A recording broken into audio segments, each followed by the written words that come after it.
Coop was one of the dudes that I think took so. you pretty Like deep. to beat him. I mean, he was the mental side of him, right? Yeah. The games he would play, and all that. Like it was. It What was are some of the Cooper Webb games that he was trying to play that he season? he would just do stuff like it started early, like uh, in the truck.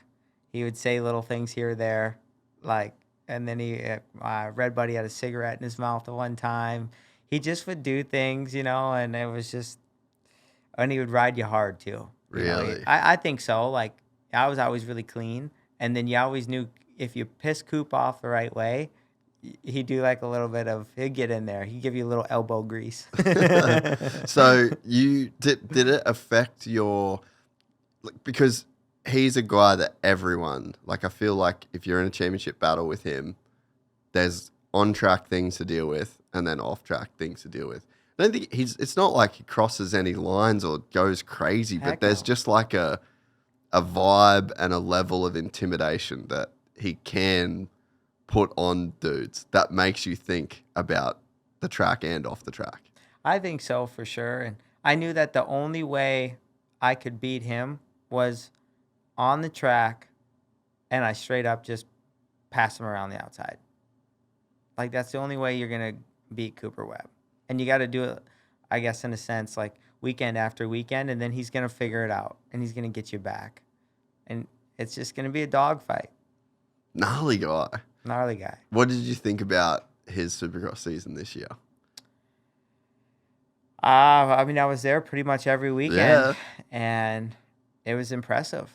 I mean, he's to be able to be a 3-time champ now, and we're a little bit older now, and he's every weekend he was there. He figured it out. When did you have the sense that he was going to win the championship?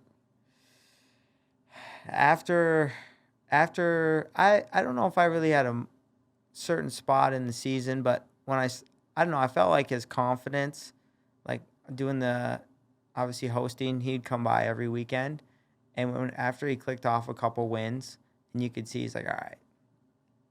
You could kind of see he was like, I saw it on him. I saw it on him. He's like, I'm locked in. I got this.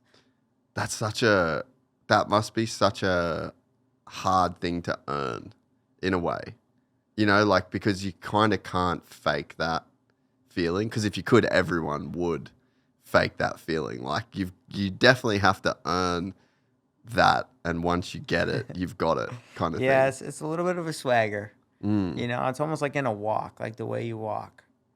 Like when you're dialed in, there's like people that can, like you said, can fake it, but when you're on and it doesn't matter what track, what condition, whatever, it's a beautiful place to be in. Dude, I think of what was there was a round where they basically like jumped the whoops the whole main event, and Sexton hadn't jumped the whoops at all the entire day, and then Coop got in front, and then he just made Sexton jump the whoops, and like that, I feel like that was the moment where I was like, oh, it's over. Like, he's literally changing.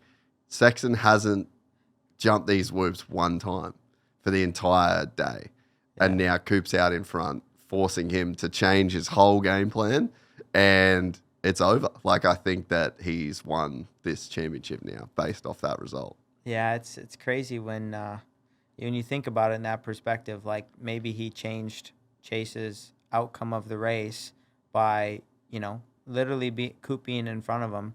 I mean, and Coop, we all know the dude can jump the whoops pretty dang good. And for Chase is good in the whoops.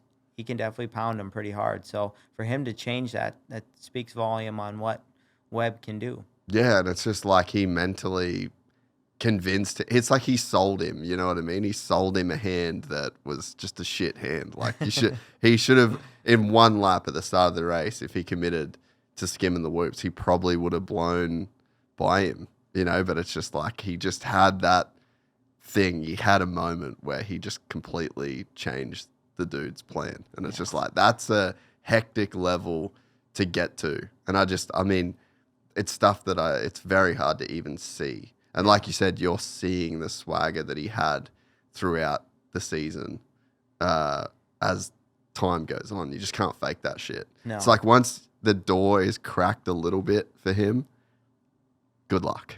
Yeah, and obviously, like, Deegan's been winning quite a bit too, so you see it on Deegan as well. For sure, eh? Yeah. Yeah. He's, what did you think of him being around this season? I think he's just good at what he does, and he's kind of like the modern day Floyd Mayweather, I guess, in a sense. He's very loud, outspoken. Social media is on all-time high. Like, it's just, it's good for the sport. It's growing the sport. It really is. I think it's a lot different than how I would be, right? But you need like a Haiden Deegan. You need an Eli Tomac. You need a J Mart. You need a Chase Sexton. Yeah. You need a Jet Lawrence. You need a Hunter Lawrence. It's all these different people that make the show. Yeah. And I just think it's impressive what he's been able to do at such a young age already. And being with him during the week he's definitely got that dog in him. I see it in him. The dude will suffer. He'll definitely do what he has to do when he has to do it. And it's kind of cool that I was able to turn my first full year was 2013. It's now 2025, and I get to see the next generation, and I got to race with them. Yeah. And that's cool, but I also got to practice with them. Right? And that was really fun for me to be able to just be in the grind behind the scenes with the guys that are winning and doing well nowadays. That was fun for me. If you enjoyed this content, please like and subscribe. And to listen to the full 3-hour podcast, search Gypsy Tales in your favorite podcast platform or click the link in the description below. Gypsy Gang.